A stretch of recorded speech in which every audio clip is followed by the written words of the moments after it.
Assalamualaikum warahmatullahi wabarakatuh. Perkenalkan, nama saya Lawia Husna. Saya dari mahasiswa semester 7 S1 Pendidikan Kimia Universitas Negeri Malang.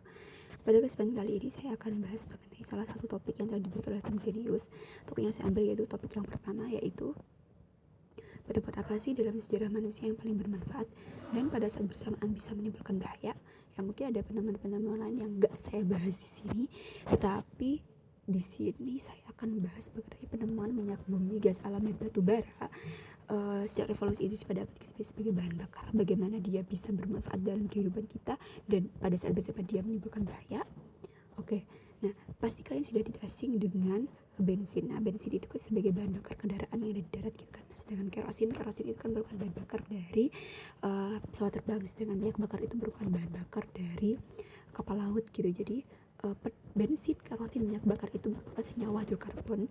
Nah, apa sih senyawa hidrokarbon? Senyawa hidrokarbon itu merupakan senyawa yang tersusun dari namanya hidrokarbon, hidrogen dan karbon gitu. Nah, senyawa hidrokarbon ini itu berasal dari minyak bumi, gas alam, dan batu bara gitu. Nah, dari sini kita tahu urutannya ya. Jadi penemuan bensin, kerosin, minyak bakar ini kan penemuan yang paling bermanfaat dalam yang paling jaya-jayanya gitu dalam kehidupan manusia, karena yang awalnya manusia memanfaatkan otot mereka sendiri, otot hewan gitu, maka dengan adanya penemuan minyak alam, minyak bumi, gas alam, dan batu bara ini kemudian yang diproses menjadi bensin, kerosin, dan minyak bakar sebagai bahan bakar itu sangat mempermudah pekerjaan kita gitu. Sehingga di sini tahu bahwa ternyata sangat bermanfaat sekali minyak bumi, gas alam, dan batu bara dalam kehidupan kita. Nah, sekarang bagaimana dia bisa menjadi bahan bakar bagi kendaraan. Jadi ternyata bensin itu kan merupakan senyawa hidrokarbon. Nah, dalam mesin kendaraan bensin itu terjadi reaksi pembakaran yang menghasilkan energi panas. Nah, energi panas ini nanti akan mengubah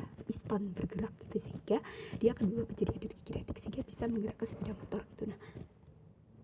Nah, reaksi bakaran hidrokarbon itu kan dia menghasilkan reaksi bakaran itu kan ada satu senyawa yang diisi dengan oksigen gitu. Nah, sama aja dengan kayak respirasi di tubuh kita gitu.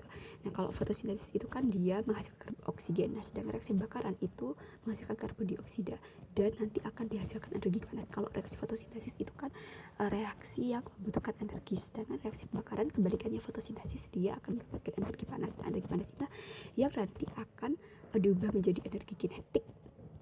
Karena kan dia energi panas karena ini kan hasil dari energi yang biasa dari reaksi itu biasa energi kimia. Nah, energi kimia itu biasanya energi kalor atau energi panas. Nah, energi panas itu akan diubah menjadi energi kinetik yang bisa menggerakkan sepeda motor gitu. Nah, tapi pada saat bersamaan karena penggunaan minyak gas dan batu bara itu sampai sekarang itu masih dilakukan, karena kan ya kita penggunaan sepeda motor semakin berkembang dan sangat semakin bertambah gitu. Dan sampai sekarang kita masih ketergantungan pada bahan bakar fosil ini. Tetapi di sisi lain dia dapat menyebabkan global warming. Mungkin kalian tahu Greta atau yang namanya Person of the Year, dia menggalakkan global warming. Nah, bagaimana karbon dioksida itu dapat menyebabkan efek global warming? Jadi karena akan kita semakin banyak sekarang penggunaan sepeda motor itu semakin bertambah, sehingga reaksi pembakaran bensin itu akan lebih banyak terjadi gitu, sehingga karbon dioksida yang dihasilkan juga akan semakin banyak. Nah, adanya karbon dioksida di atmosfer itu akan memerangkap sinar matahari. Nah, yang seharusnya sinar matahari itu dibantulkan, tetapi adanya karbon dioksida itu dapat memerangkapkan sinar matahari gitu. Nah, bagaimana dia berefek pada global warming? Nah, kalau kalian lihat data di sini itu peningkatan karbon dioksida itu juga meningkatkan suhu di bumi. Nah, sehingga lama-kelamaan nantinya suhu di bumi itu dia naik 1 derajat aja, dia pasti akan mengalami gangguan gitu. Badan kita itu kan naik 1 derajat itu kan pasti akan demam, panas gitu kan. Sama dengan bumi, kalau naik 1 derajat aja dia pasti akan sakit gitu.